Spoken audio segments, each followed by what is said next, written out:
اسلامی پیشن گوئیوں میں یعنی آخرالزماں کے علم میں ایک ایسی شخصیت کا ذکر ملتا ہے جس کے بارے میں کہا جاتا ہے کہ وہ انسانیت کی سب سے بڑی آزمائش ہوگی، ایک عظیم فریب کار جسے مسیح دجال یعنی دجال کے نام سے جانا جاتا ہے۔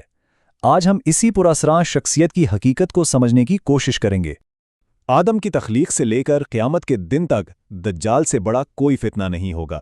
ذرا ان الفاظ کی گہرائی کو سمجھیں۔ یہ صرف کوئی ایک واقعہ نہیں بلکہ یہ انسانی تاریخ کا سب سے بڑا، سب سے مشکل امتحان قرار دیا گیا ہے۔ تو سوال یہ اٹھتا ہے کہ آخر اسے انسانی تاریخ کی سب سے بڑی آزمائش کہا ہی کیوں جاتا ہے؟ آئیے اسی سوال کا جواب ڈھونڈتے ہیں اور سمجھتے ہیں کہ آخر یہ دجال ہے کون، اس کے مقاصد کیا ہیں اور اس کا فریب اتنا طاقتور کیوں ہوگا۔ چلیے دیکھتے ہیں کہ ہم اس موضوع کو کیسے سمجھیں گے۔ پہلے ہم آزمائش کی نوعیت کو دیکھیں گے، پھر دجال کی شخصیت کا خاکہ، اس کے آنے کی نشانیاں اور اس کی حیران کن طاقتوں پر بات کریں گے، اور آخر میں ہم وقت پر اس کی حکمرانی اور اس کی طاقت کی حدود کو بھی جانیں گے۔ تو دجال کی آزمائش اتنی شدید کیوں ہے؟ وجہ یہ ہے کہ یہ حملہ انسان کے وجود کی بنیاد پر ہوتا ہے۔ یہ ایک سات جہتی حملہ ہے جو انسان کی ہر کمزوری کو نشانہ بناتا ہے۔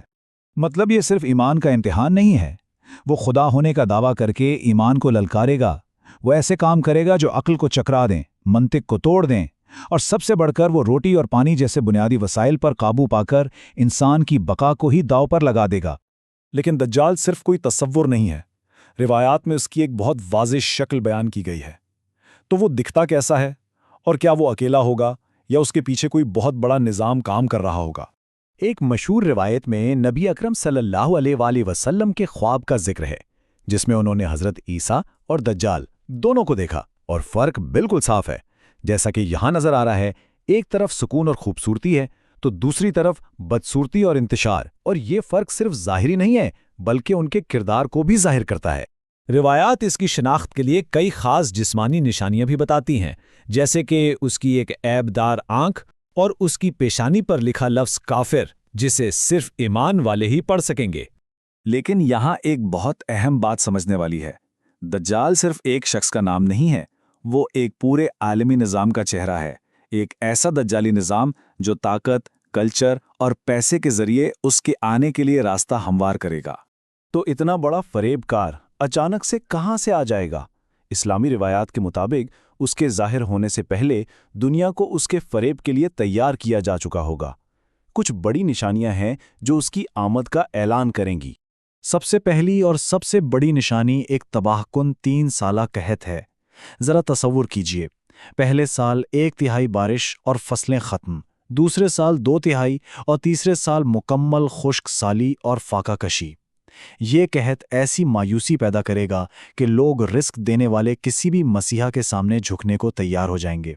اور یہ زوال صرف مادی نہیں ہوگا، اس قحط کے ساتھ ساتھ ایک شدید اخلاقی زوال بھی آئے گا، ایک ایسا دور جہاں سچ کو جھٹلایا جائے گا اور جھوٹ کو سچ مانا جائے گا۔ دنیا واضح طور پہ ایمان اور منافقت کے 2 کیمپوں میں بٹ جائے گی۔ جب دنیا اس قدر کمزور ہو چکی ہوگی، بالکل مایوس، تب دجال اپنی مافوق الفکرت یعنی سپر نیچرل طاقتوں کے ساتھ ظاہر ہوگا۔ یہی اس کے فریب کا سب سے بڑا ہتھیار ہوں گے۔ تصور کریں، شدید قحط کے بیچ وہ آسمان کو حکم دے گا اور بارش برسنے لگے گی۔ یہ اس کی پہلی اور سب سے بڑی طاقت ہوگی، فطرت پر ظاہری کنٹرول۔ اسی طرح وہ بنجر زمین کو حکم دے گا اور وہ سرسبز ہو جائے گی۔ بھوکے لوگوں کے لیے یہ کسی معجزے سے کم نہیں ہوگا، اور یہی چیز اس کے فریب کی بنیاد بنے گی۔ صرف خوراک ہی نہیں، وہ زمین کے دفن شدہ خزانوں کو بلائے گا، اور روایات میں آتا ہے کہ وہ شہد کی مکھیوں کی طرح اس کے پیچھے چل پڑیں گے، یعنی دولت اور وسائل مکمل طور پر اس کے اختیار میں ہوں گے۔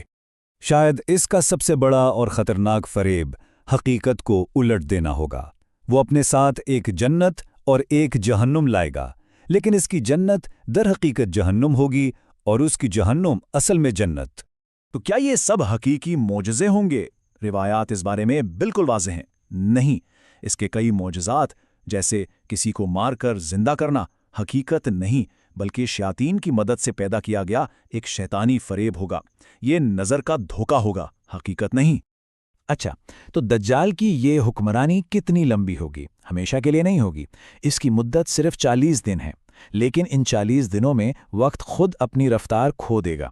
روایات کے مطابق اس کا پہلا دن 1 سال کے برابر ہوگا، دوسرا 1 مہینے کے برابر اور تیسرا 1 ہفتے کے برابر، باقی کے 37 دن معمول کے مطابق ہوں گے۔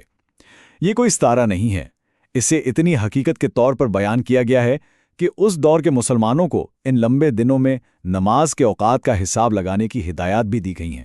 اتنی بے پناہ طاقت کے باوجود دجال مطلق العنان نہیں ہوگا۔ اس کے فریب کی بھی حدود ہیں اور اس کی طاقت کی بھی کچھ ناگزیر سرحدیں۔ کچھ جگہ ایسی ہیں جہاں اس کا داخلہ منع ہوگا۔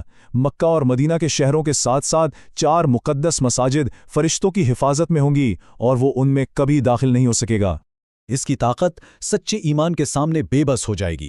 وہ ایک نیک شخص کو صرف ایک بار قتل کر سکے گا، لیکن دوبارہ اسے نقصان نہیں پہنچا سکے گا، اور آخرکار اس کا خاتمہ حضرت عیسیٰ ابن مریم کے ہاتھوں ہوگا، جن کی واپسی اس فتنے کو ہمیشہ کے لیے ختم کر دے گی۔ اور یہ سب ہمیں ایک آخری سوال پر لا کھڑا کرتا ہے۔ جب حقیقت مسخ ہو اور سچ کو جھوٹ سے الگ کرنا ناممکن لگے تو صحیح کو کیسے دیکھا جائے؟ یہ اس آزمائش کا اصل مرکز ہے، ایک ایسا چیلنج جو کسی بھی ایک پیشین گوئی سے کہیں زیادہ گہرا اور ذاتی ہے۔